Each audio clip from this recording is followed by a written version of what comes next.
मित्रांनो, कालच्या व्हिडिओमध्ये आपण अमरावती विभाग आणि पुणे विभागातील अतिवृष्टी नुकसान भरपाईचे जे के-वाय-सी झालेल्या शेतकऱ्यांची नुकसान भरपाईची जी वाटपाची जी रक्कम आहे ती वितरित होण्याविषयी आणि जवळपास राहिलेल्या शेतकऱ्यांच्या के-वाय-सी विषयी सविस्तर माहिती बघितली होती. त्यामध्ये मित्रांनो आपण छत्रपती संभाजीनगरमध्ये जे के-वाय-सी केलेले शेतकरी आहेत त्यांच्याविषयी किंवा छत्रपती संभाजीनगरमधील जिल्ह्याविषयी आपण उर्वरित ठेवला होता एक पार्ट म्हणून. आणि त्या संदर्भात छत्रपती संभाजीनगरचे जे जिल्हे आहेत हिंगोली, नांदेड, परभणी वगैरे त्या जिल्ह्याविषयीचे के-वाय-सी किंवा रक्कम वितरित होण्याविषयी आजच्या व्हिडिओमध्ये डिस्कशन करणार आहोत. तत्पूर्वी जर चॅनलवर नवीन असाल तर चॅनलला सबस्क्राईब करा आणि समोरील बेल आयकॉन बटन दाबायला विसरू नका. तर मित्रांनो, आपण कालच्या व्हिडिओमध्ये बऱ्याच जिल्ह्याविषयी माहिती घेतलेली आहे.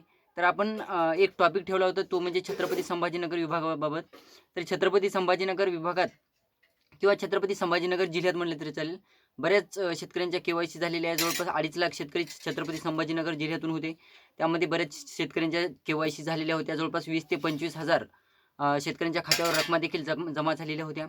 परंतु मित्रांनो, तुम्ही जर छत्रपती संभाजीनगर मधून इतर तालुक्यातून किंवा इतर भागातून असाल आणि तुमच्या के-वाय-सी होऊन सुद्धा कालावधी लोटलेला असेल, तरीसुद्धा तुमच्या रकमा वाटप झालेल्या नसतील, तर मला कमेंट करून सांगायचं आहे. तर बघूया छत्रपती संभाजीनगरमधील जिल्ह्याविषयी माहिती.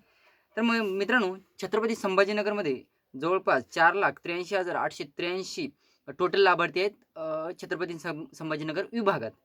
तर याच्यामध्ये जवळपास 514 कोटी रुपयांचा निधी डी-बी-टीच्या माध्यमातून वितरित करण्याचं नियोजित होतं. तर सर्वात अगोदर आपण बघूया जवळपास बीड जिल्ह्याविषयी माहिती घेऊया. 1,15,910 लाभार्थी शेतकरी आहेत बीड जिल्ह्यातून, ज्याच्यामध्ये 106,12,77,422 रुपये शेतकऱ्यांच्या खात्यावर वितरित होणं सुरू झालेलं आहे. त्यानंतर छत्रपती संभाजीनगर जिल्ह्याविषयी आत्ताच आपण माहिती घेतली, ज्याच्यामध्ये जवळपास 2.5 लाख के-वाय-सी वगैरे आहेत टोटल आणि 2 कोटींचा निधी वगैरे आहे छत्रपती संभाजीनगरसाठी. त्यानंतर धाराशिवबद्दल माहिती घ्यायची झाली तर धाराशिवमध्ये 27,307 लाभार्थी शेतकरी आहेत आणि या 27,307 लाभार्थी शेतकऱ्यांना जवळपास 36,24,07,748 रुपयांचे जे निधी मंजूर करण्यात आलेला होता तो देखील वाटपाला सुरुवात झालेली आहे. मी अगोदरच सांगतो मित्रांनो, तुमच्या जर के-वाय-सी झालेली असतील, तुम्ही यापैकी एका जिल्ह्यातून असाल आणि तुमच्या के-वाय-सी पूर्ण झालेल्या असतील, तरीसुद्धा तुमच्या खात्यावर रक्कम वितरित झालेल्या नसतील, तरीसुद्धा मला कमेंट करून सांगायचं आहे आणि झालेल्या असतील तरीसुद्धा मला कमेंट करून सांगायचं आहे. त्यानंतर मित्रांनो, हिंगोली जिल्ह्याविषयी माहिती घेऊया. हिंगोली जिल्ह्यातून 56,081 शेतकरी हे पात्र आहेत के-वाय-सीसाठी आणि ज्याच्यामध्ये 69,71,979 रुपये हे वितरित होण्याला सुरुवात झालेली. आता काही शेतकरी हिंगोली जिल्ह्यातून होते ज्यांच्या कमेंट होत होते की बाबा तुम्ही हिंगोली जिल्ह्याची वाटप झाली म्हणत आहात आणि आमच्या खात्यावर तर रक्कम वितरित झालेली नाही. अगोदर तुम्हाला क्लिअर सांगतो, औंढा तालुक्यामध्ये जवळपास बऱ्याच शेतकऱ्यांना ह्या के-वाय-सी केलेल्या रकमा पहिल्या यादीत ज्या शेतकऱ्यांची नावं होती त्या शेतकऱ्यांना रकमा वितरित झालेल्या आहेत. परंतु मित्रांनो, तुम्ही जर वसमत तालुक्यातून असाल किंवा शेनगाव तालुक्यातून असाल, तुमच्या जर के-वाय-सी झाली असतील तर तुम्हाला थोडीशी प्रतीक्षा करावी लागणार आहे. तुमच्या खात्यावर अद्यापही रकमा वितरित झाल्या नसतील तर तुमच्या रकमा ह्या 20 तारखेपासून 20 फेब्रुवारीपासून वाटप होणार आहेत.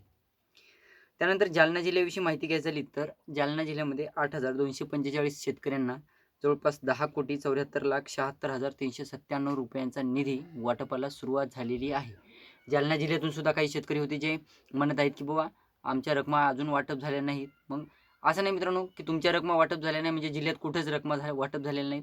जिल्ह्यामधील काही तालुक्यामधील किंवा काही महसूल मंडळातील रकमा ह्या वाटप होत आहेत, वाटप होणं चालू आहे. तुमचा देखील नंबर लागणार आहे.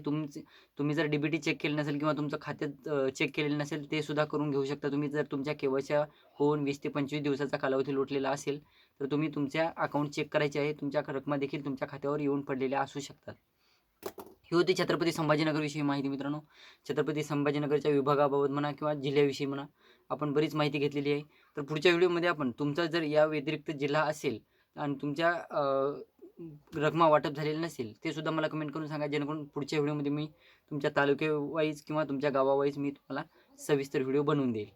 तर व्हिडिओला लाईक करा, शेअर करा, चॅनलला सबस्क्राईब करा आणि जवळपास इतर शेतकऱ्यांना सुद्धा फायदा करा, कमेंट करा. धन्यवाद.